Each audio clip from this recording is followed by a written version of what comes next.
बड़ी फीलिंग्स हैं, और अगर आप उन्हें हर्ट करते हैं तो ये उस इंसान के रिलीजन के प्रति जाना है।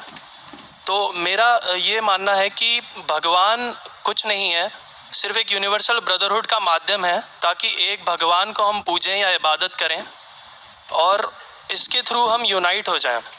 तो मेरा सवाल ये है कि हम हमेशा भगवान को इस तरह तोलते हैं कि उसे इंसान की तरह फीलिंग्स हैं, वो हमें सज़ा देता है, हमें रिवॉर्ड करता है, पर हमारे अलावा इस यूनिवर्स में, मैं उस वर्ड पे स्ट्रेस करूँगा, यूनिवर्स में जानवर भी हैं जिनका काम इस भगवान के बिना चल रहा है, जिनमें कोई फीलिंग्स नहीं है, ना वो कुरान पढ़ते हैं ना बाइबल पढ़ते हैं, वो भी जीवित हैं, हम भी जीवित हैं। हमें एक गुमान हो गया है कि हम थोड़े स्मार्ट हैं, पर वो भी इस सृष्टि का हिस्सा हैं। तो इस यूनिवर्सल ब्रदरहुड में उनके प्रति हमारी भावनाएं के बारे में कुछ जिक्र, और मैं जानना चाहूँगा कि क्या पैंथीज़म इसका एक सॉल्यूशन नहीं है, क्योंकि इसमें हम किसी एक इंडिविजुअल को वर्शिप नहीं करते।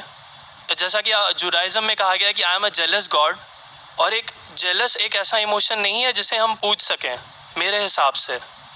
पर अगर हम पैंथीज़म को एक सॉल्यूशन माने तो ये एक ऐसी चीज़ है जो हमेशा रही है, पेड़ हमेशा रहे हैं, ये यूनिवर्स हमेशा रहा है, और जबकि धारणाएं, डेफिनेशंस भगवान की हमेशा बदलती रही हैं। तो अगर हम गॉड को कांस्टेंट के रूप में देखना चाहते हैं और इसे एक माध्यम बनाना चाहते हैं आपसी भाईचारे का, आलमी भाईचारे का, तो क्या पैंथीज़म इसका एक सॉल्यूशन नहीं है? भाई साहब ने सवाल पूछा कि यूनिवर्सल ब्रदरहुड हम सिर्फ इंसानों तक महदूद रह गए हैं, क्या जानवर में जान नहीं है? और ये भगवान को हमने खुद बनाया ताकि आलमी भाईचारा रहे, लेकिन क्या पैंथीज़म इसका सलूशन नहीं है कि भगवान को हम दूसरे रूप में देखें? भाई साहब का अच्छा सवाल है। सवाल के दो हिस्से हैं। पहला एक हिस्सा है कि यूनिवर्सल ब्रदरहुड सिर्फ महदूद इंसानों तक क्यों, जानवर पेड़ पौधों को क्यों नहीं लिया गया? दूसरा सवाल, क्या पैंथीज़म इसका सलूशन नहीं है? पहले सवाल का जवाब कि यूनिवर्सल ब्रदरहुड, आलमी भाईचारा के अंदर हम बाकी जीवित चीज़ों को क्यों नहीं लेते? अगर लेंगे तो जीना ही मुमकिन नहीं है। अगर हम लेंगे बाकी जीवित चीज़ों को, हम आलमी भाईचारे में लेंगे, तो आपको यहाँ खड़े रहना भी मुमकिन नहीं है 5 मिनट तक के। क्यों मैं बोलूँगा? क्योंकि मैं डॉक्टर हूँ। भाईचारा का एक उसूल है कि दूसरे भाई का कत्ल मत करो, उसूल है क्या नहीं? ठीक है, आप सांस ले रहे अभी, सांस ले रहे ना, आप जब सांस लेते लाखों जर्म्स का कत्ल कर रहे हैं आप कैसे भाई? ये लाखों लोग का कत्ल कर रहे जीने के लिए, ये कैसा भाईचारा है? तो इसीलिए भाईचारे का डेफिनेशन जरा हम बराबर तौर से समझ ले, फिर हम डिस्कस करें। क्योंकि अगर आप कहें कि हर जीवित चीज मेरे भाई है, तो आप भाईचारे के खिलाफ। कोई भाईचारा में ये नहीं है कि दूसरों का कत्ल करो अपने आप को जिंदा रखने के लिए। कभी भी इस्लाम में ये नहीं कहा गया है कि दूसरों को दबाओ अपने आप को ऊंचा करने के लिए। और मैं अल्लाह के रसूल की एक मिसाल दूंगा आपको। अल्लाह के रसूल फरमाते हैं, आप जब देखते हैं एक खजूर का दरख्त, पाम ट्री, वो एक मोमिन की मिसाल है, मुस्लिम की मिसाल है, तो साहबा सोचते इसका क्या मतलब? क्यों एक खजूर का दरख्त, पाम ट्री को मुस्लिम कह रहे? समझ में नहीं उनको। आज हम जानते हैं, उस टाइम अल्लाह के रसूल ने कहा, कोई भी पेड़ पौधे जब भी बढ़ते ऊपर, वो क्या करते हैं? आजू बाजू पेड़ को हटाते हैं, फिर ही बढ़ते हैं। नीचे जाते हैं, अपने पौधों को, रूट्स को एक्सपैंड करते हैं। इसीलिए आप देखेंगे म्युनिसिपैलिटी क्रैक्स को तोड़ती है, मजबूत करे। क्यों? वो पेड़ बढ़ता है तो क्रैक हो जाता है, फिर से टाइल लगाते हैं। जितना पौधा बढ़ता है, जितना पेड़ बढ़ता है, उतना आजू बाजू नुकसान करता है।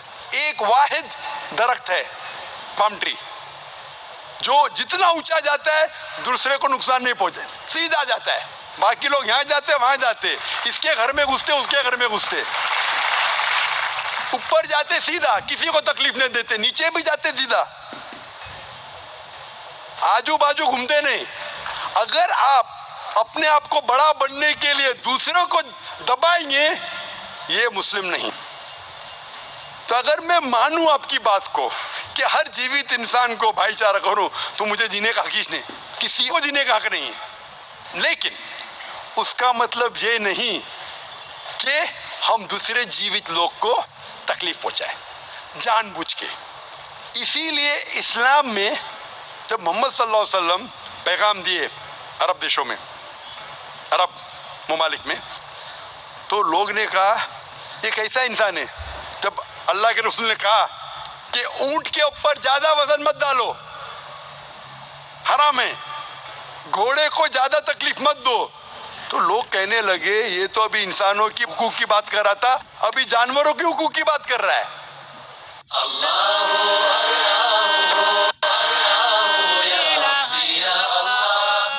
अल्लाह के रसूल फरमाते जब एक शख्स आग उगाता, मुझे आग को बुझाओ, क्यों? उधर चींटियां मर रहे हैं।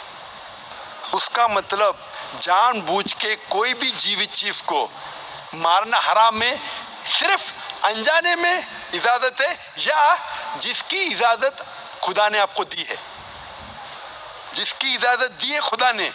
मिसाल के तौर पे मनुस्मृति में चैप्टर नंबर 5 श्लोका नंबर 21 में लिखा है कि खुदा ने कुछ जानवरों को बनाए खाने के लिए और किसको खुराक बनने के लिए, some to be eaten some to eat.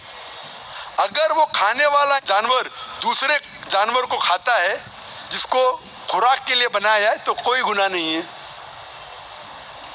Manusmriti chapter number 5 श्लोक नंबर 25 में अगर आप उस जानवर का कत्ल करते जो खाने के लिए बनाया गया तो आप गुनाह नहीं कर रहे।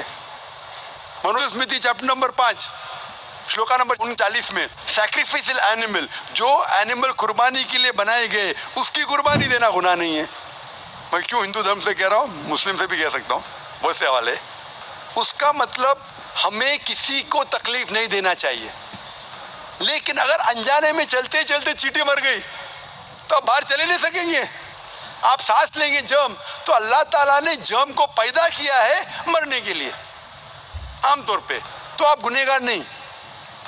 मालूम कुछ जैन लोग मास्क पहनते तो भी मरते, पानी को उबालते, उबालने से मार रहे, उबालने पानी पी के फायदा क्या?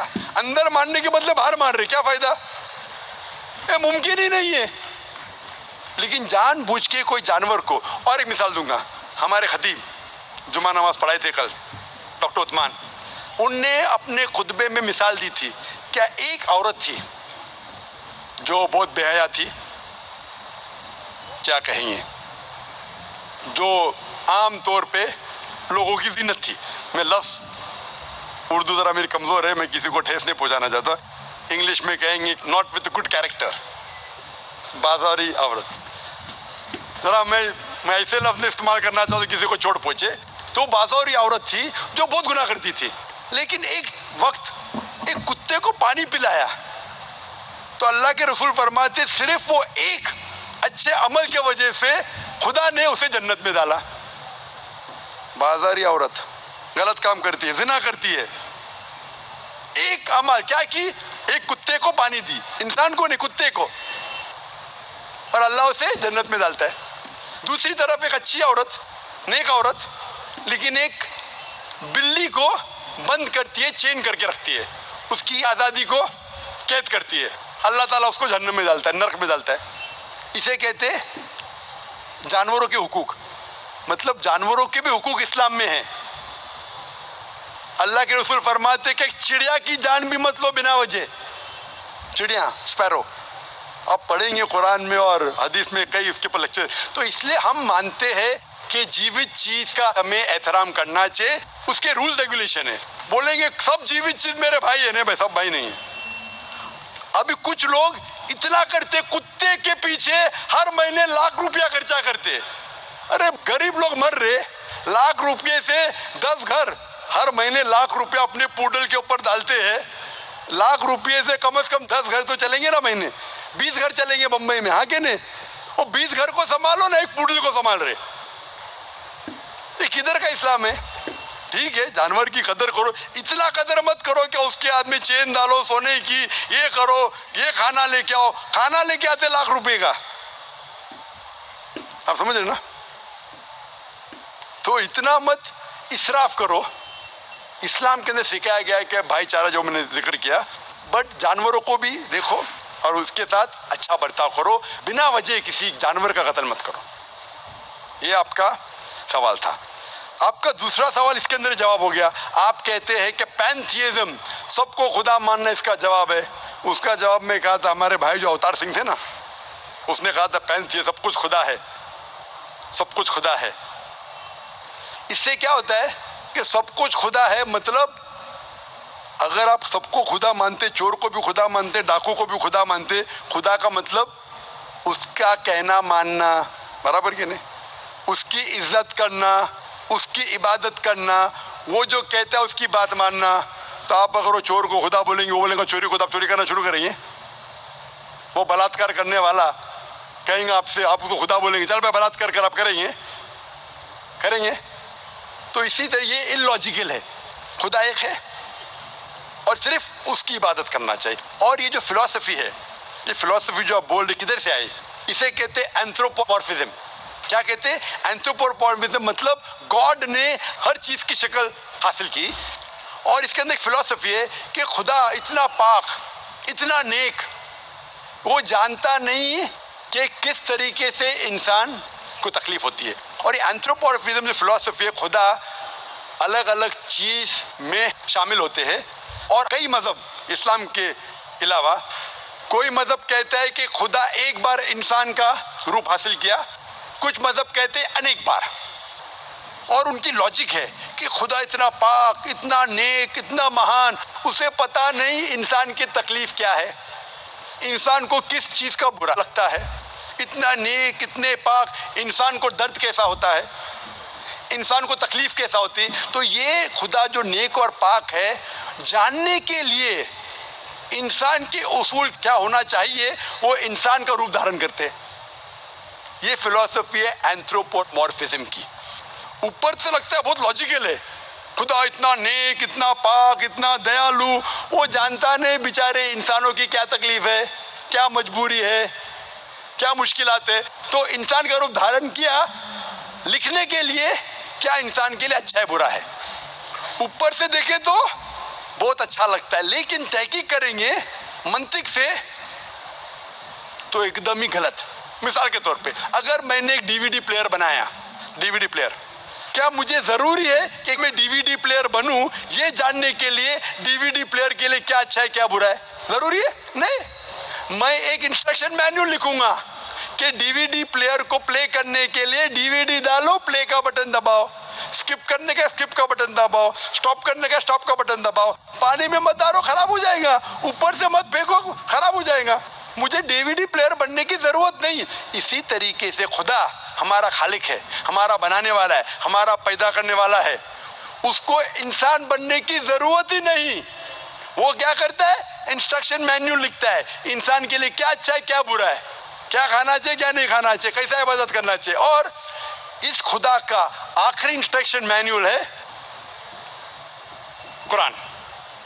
इस ईश्वर, इस भगवान, इस अल्लाह, इस खुदा का आखिरी इंस्ट्रक्शन मैन्युअल है कुरान। इस कुरान मजीद में लिखा है आपके लिए क्या अच्छा है क्या बुरा है, किस तरीके से जानवर से अच्छा बर्ताव करना चाहिए, किस तरीके से भाईचारा बढ़ना चाहिए, किस तरीके से गरीबों की मदद करना चाहिए, सब लिखा है इसमें। खुदा को खुद इंसान बनने की जरूरत नहीं, क्योंकि वो हमारा खालिक है, हमारा मालिक है। तो इसीलिए ये पैंथियज्म फिलॉसफी इज टोटली रॉन्ग। और वेद में किधर नहीं लिखा है, आप जाएंगे दूसरी किताबों में लिखा है, आप अगर देखेंगे मेरी कैसेट हिंदुइज्म एंड इस्लाम पे, लेकिन वो किताबें वेद से ऊंची नहीं है। वेद में सिर्फ लिखा है तौहीद के बारे में, एक खुदा के बारे में, एक कम सत्य विप्रा बहुधा वेदांते, खुदा एक है, उसको नाम इरादा दे सकते आप, लेकिन खुदा एक है, उसकी सिफत आप बयान कर सकते हैं। और वो एक खुदा है न तस्य प्रतिमास्ति, उसका कोई अक्स नहीं है, ना कोई पिक्चर है, ना कोई पेंटिंग है, ना कोई मूर्ति है, ना कोई स्टैच्यू है। Hope that answers the question.